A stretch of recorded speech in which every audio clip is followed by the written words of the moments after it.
Senator. Ranking Member Gillibrand. Thank you, Mr. Chairman. I'd like to ask about a piece of legislation that we just wrote called the GUARD Act. Mr. Voskuhl, thank you for your support of our guarding unprotected aging retirees from deception of the GUARD Act. Last year, seniors lost approximately $2.8 billion to crypto scams.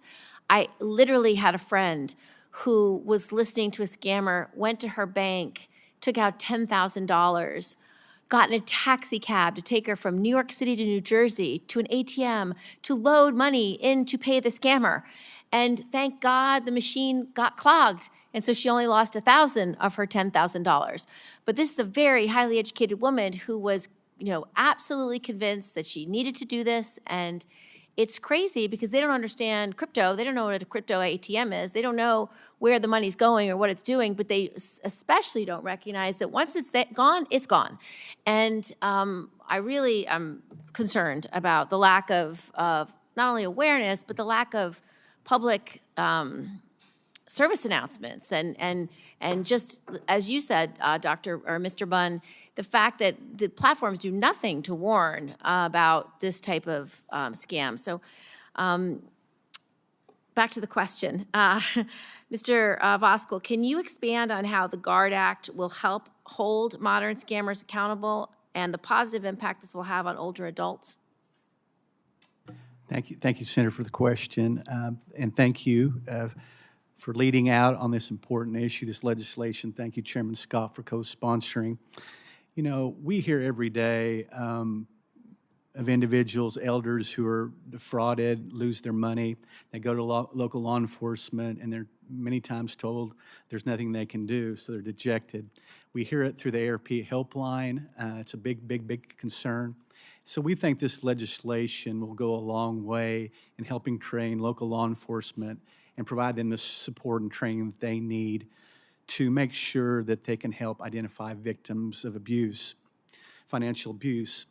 You also touched on cryptocurrency, and I might just point out that I believe there's around a dozen states that have taken on fighting that. That's the new fraud out there. Instead of paying with gift cards, it's taking your cash out and putting it in a cryptocurrency ATM like you referenced. So there's probably a dozen states, and I can get you the correct number of states that have taken that on this year and passed state legislation to put some daily limits and some oversight over those ATM machines. And we do have numbers of how many of those ATM machines are in the states.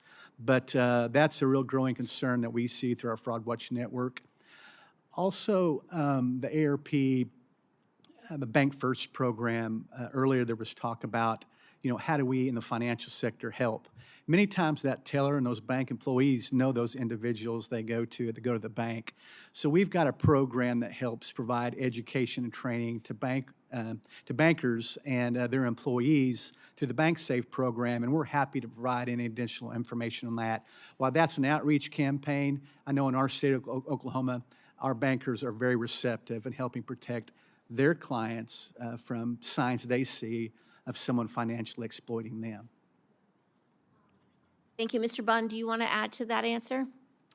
I'm happy to, and we appreciate your team also flagging the introduction of your new bill, and NDA is happy to support that as well as it grows in its effort to move forward.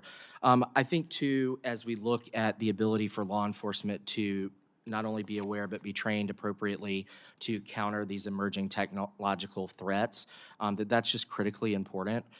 We've talked extensively today about awareness. We've talked extensively about the ability to identify the challenges that are in front of us. Yeah. When I was talking to your team, I equated it to many years ago when you sort of have the identification of human trafficking victims and how we're going about training law enforcement and giving them the resources to identify common aspects of a trafficked victim.